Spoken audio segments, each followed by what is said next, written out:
This is the Capital Storyline. London, January 31st, 2026, 8 a.m. GMT.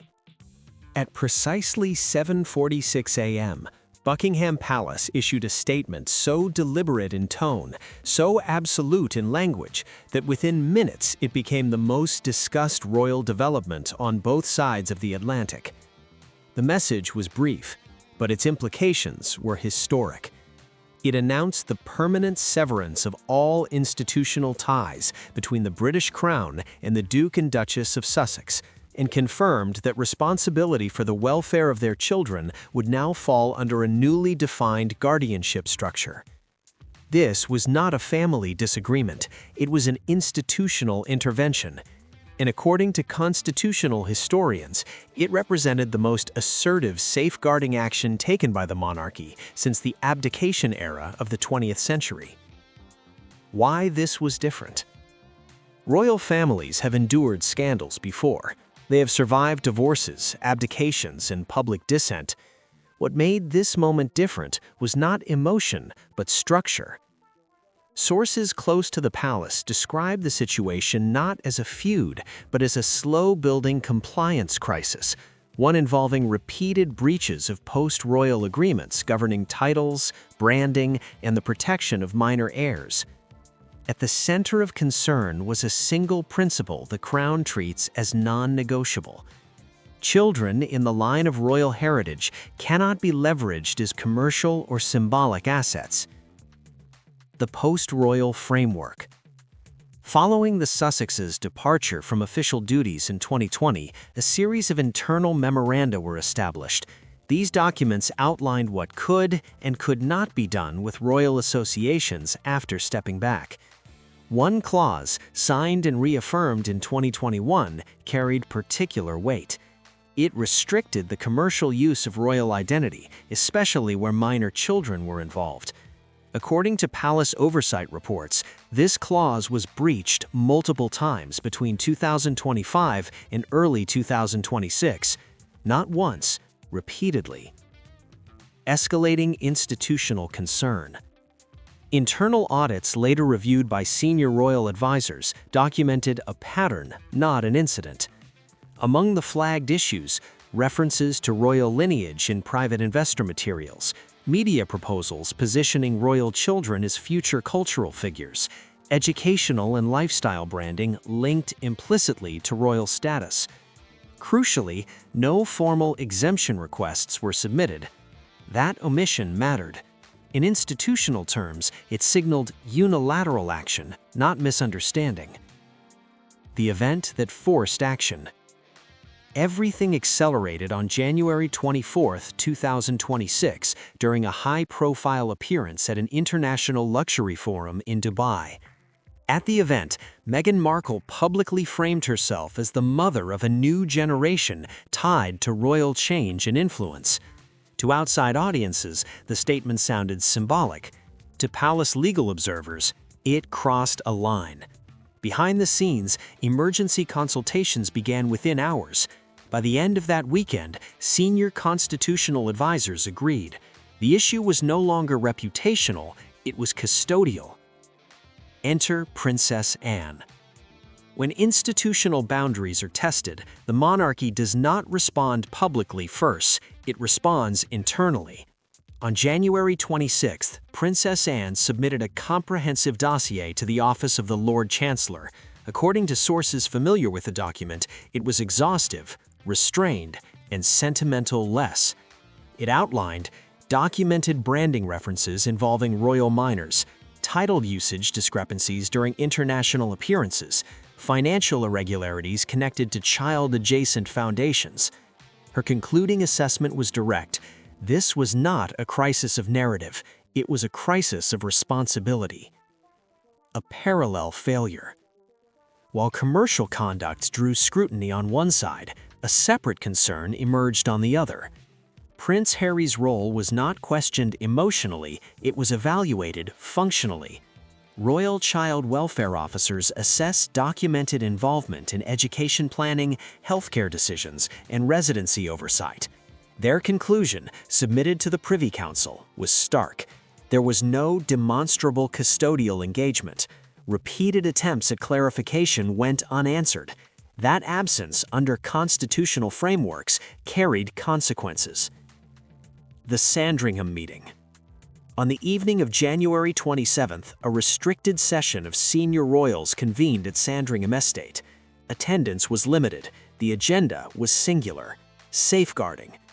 Legal advisors presented precedent. Child welfare experts presented risk assessments. Senior royals debated optics, but ultimately deferred to duty. The vote, sources confirm, was unanimous. A dormant constitutional safeguard, one rarely discussed publicly, was activated, and with that decision, the Crown moved from concern to action. What this moment represented. What unfolded was not about punishment, it was about containment. The monarchy did not reclaim status, it reasserted structure. In the words of one senior advisor, "Institutions survive emotion. They do not survive abdication of responsibility." And with that, a line, long blurred, was finally redrawn. When the palace statement was released on the morning of January 31st, 2026, one line stood out more than any other. Not the severance, not the legal finality, but this: the safety, education, and moral development of Master Archie Harrison and Miss Lilibet Diana shall be overseen by a guardian of royal succession appointed by the sovereign. For the first time in generations, the Crown had formally named a guardian outside the immediate parental structure of royal children, and that guardian was Catherine, Princess of Wales. This decision was not emotional.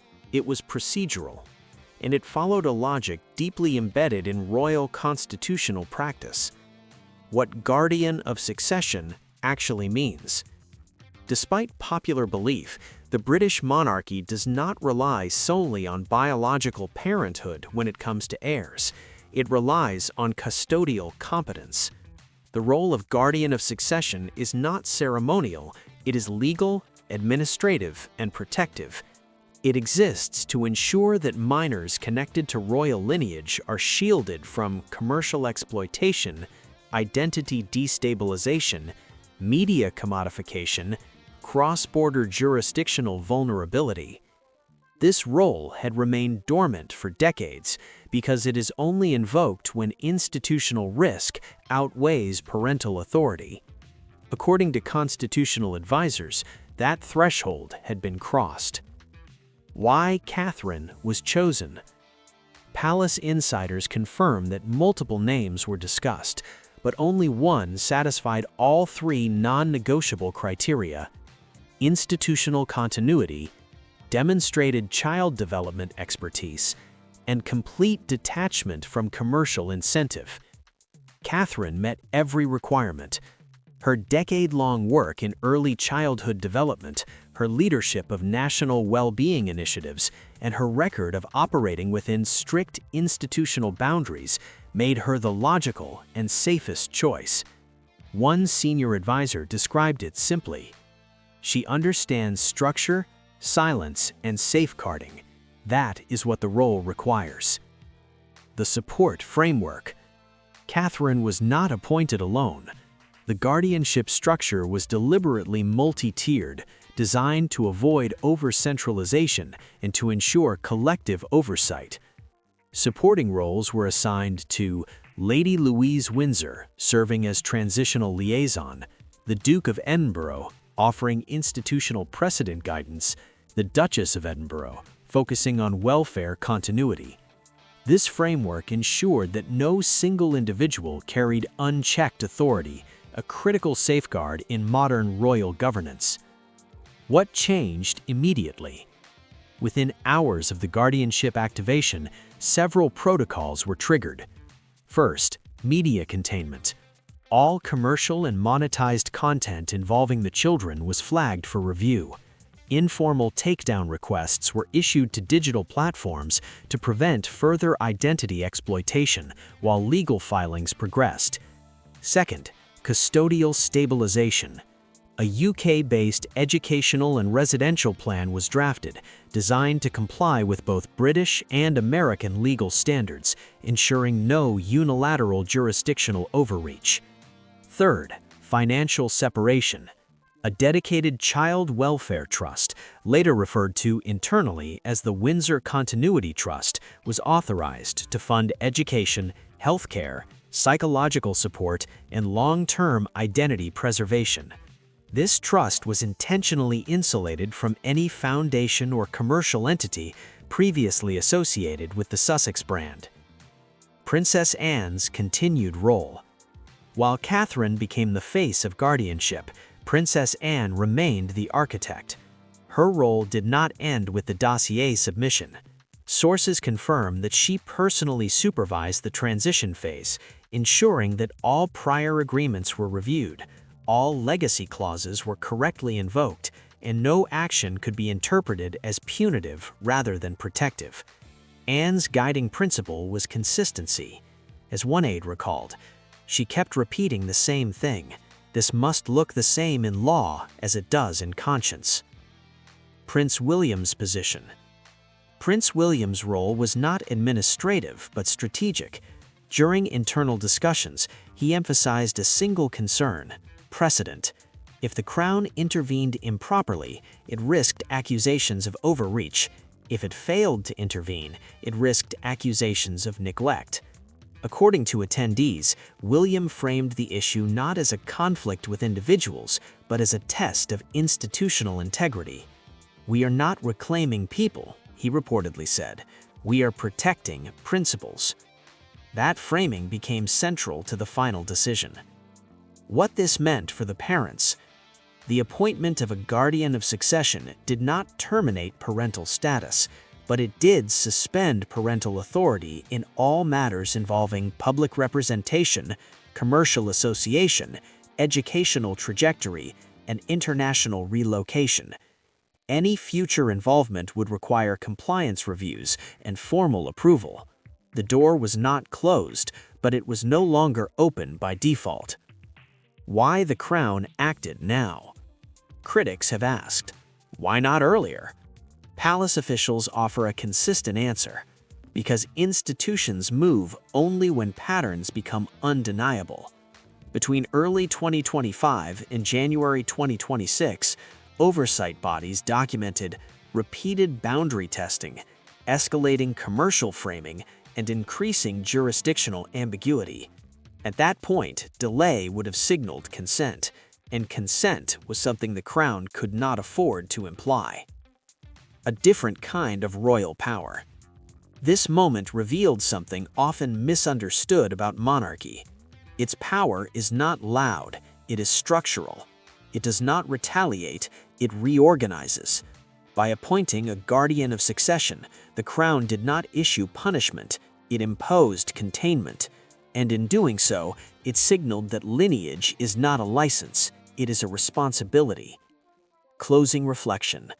For Catherine, the role marked a turning point, not a public one, a private one. She did not issue statements, she did not grant interviews. She assumed the responsibility quietly, exactly as the institution required. And as one constitutional historian later observed, this was not about reclaiming the past, it was about preserving the future. When Buckingham Palace confirmed the appointment of a guardian of succession, many observers assumed the move was symbolic, a statement of authority rather than an enforceable act. They were wrong. What followed was not rhetoric, it was law in motion. Within 48 hours of the Sandringham decision, the Crown activated a legal apparatus designed not for headlines, but for cross-border compliance. This was the phase where tradition gave way to treaties, from palace statement to court action. On January 30, 2026, less than 2 days after the Sovereign Circle vote, legal counsel acting on behalf of the Crown submitted a formal petition to the Royal Courts of Justice. The filing was precise. It requested interim custodial recognition for the guardian of succession, authorization for a child-specific welfare trust, and validation of enforcement mechanisms under existing international agreements. By mid-morning, the court accepted the petition. By evening, provisional authority had been granted. The guardianship was no longer internal, it was judicial. Why jurisdiction mattered? One of the most complex aspects of the case was geography. The children's lives had spanned two legal systems, the United Kingdom and the United States.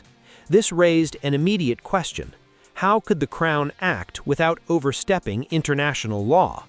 The answer lay in existing conventions, not royal privilege. The legal foundation.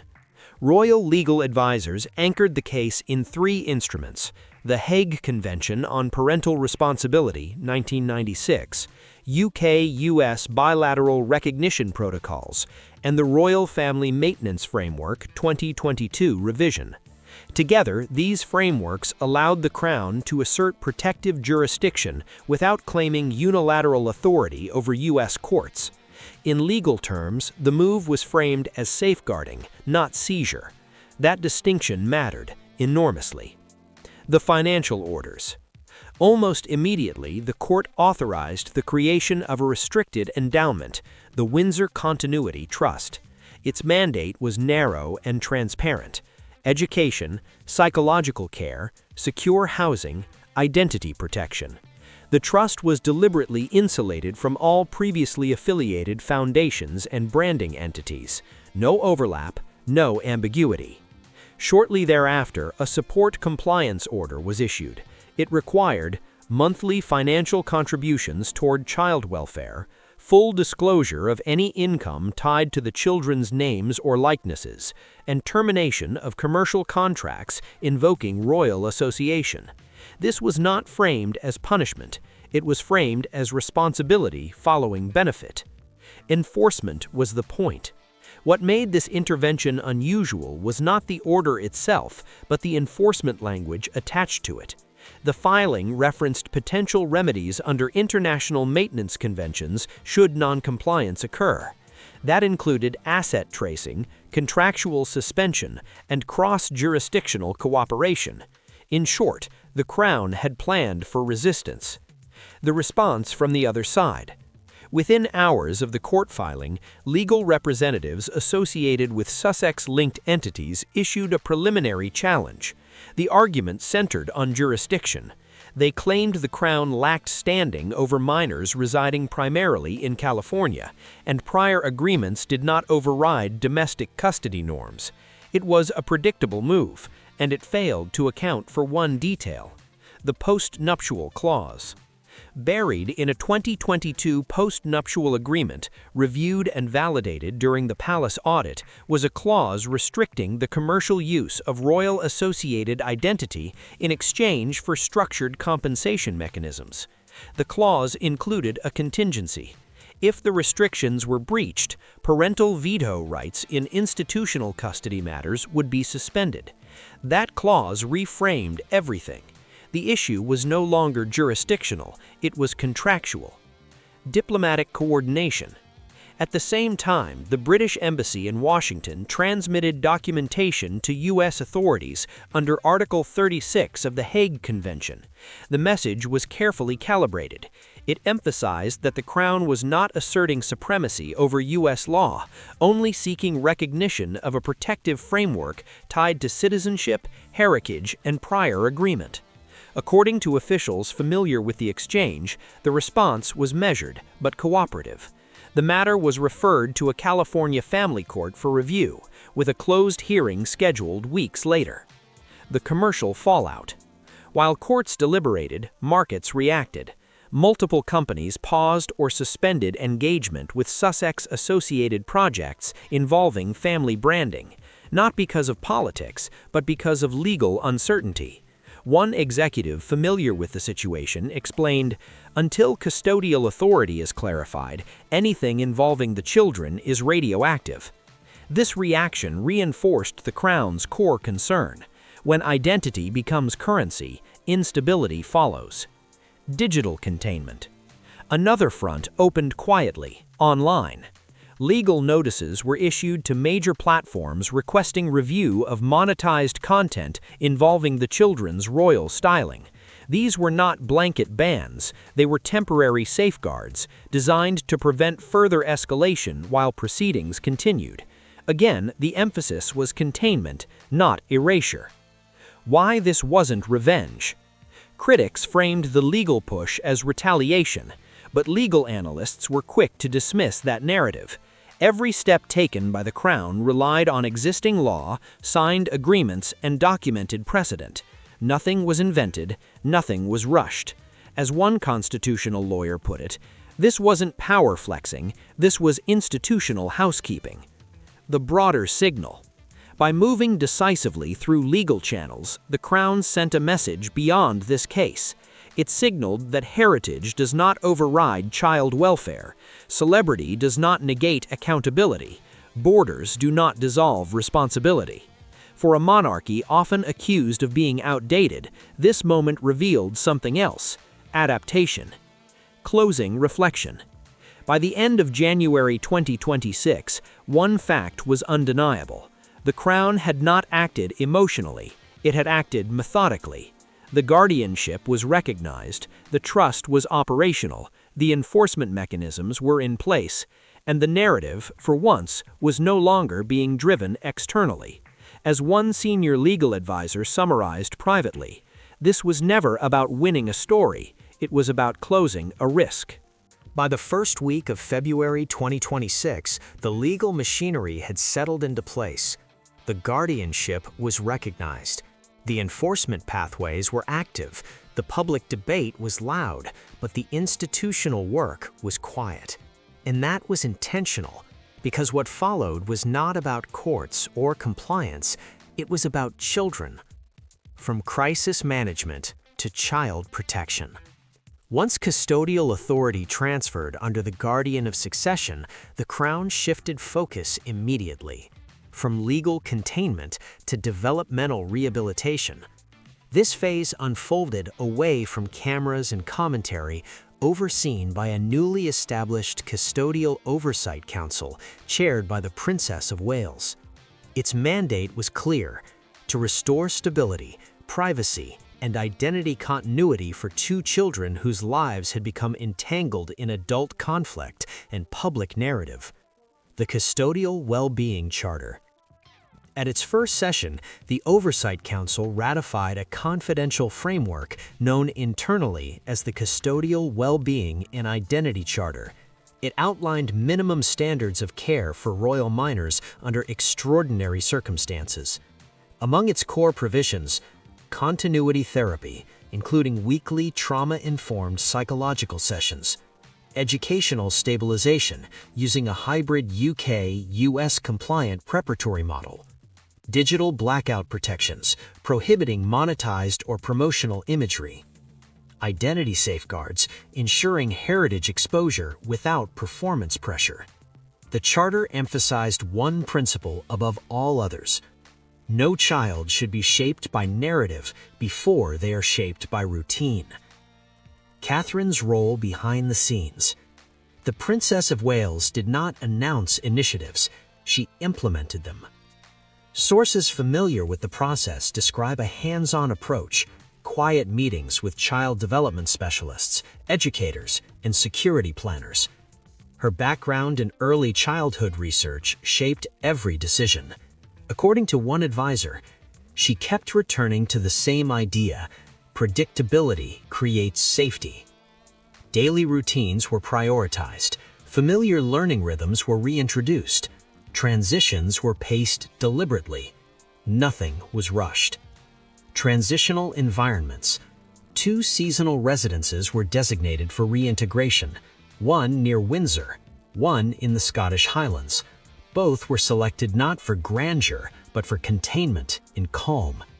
Each site was adapted with secure but non-intrusive safeguarding, outdoor-based therapeutic programs, art and animal-assisted emotional support, limited exposure to formal ceremonial settings. The goal was not reintroduction to monarchy, it was reintroduction to normalcy. The role of Lady Louise. A quieter but significant role was assumed by Lady Louise Windsor. At an age where she could relate without authority, she became a transitional presence, someone familiar with royal life, yet shaped largely outside public scrutiny. Her involvement was informal, supportive, and deliberately unpublicized. As one family source noted, she understood what it meant to grow up without being watched, and that understanding mattered. Reclaiming heritage privately. One of the most misunderstood aspects of the Crown's approach was its treatment of heritage. Contrary to speculation, the children were not isolated from royal history. They were shielded from its performance. Heritage education took place privately through storytelling, archival materials, and age-appropriate exploration.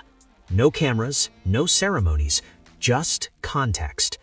A curated collection of family letters and historical narratives were prepared, not as obligation, but as anchors of identity to be introduced gradually over time.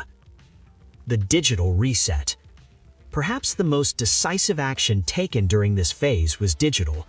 All pending trademark filings, content proposals, and monetized references involving the children's names or likenesses were frozen pending review.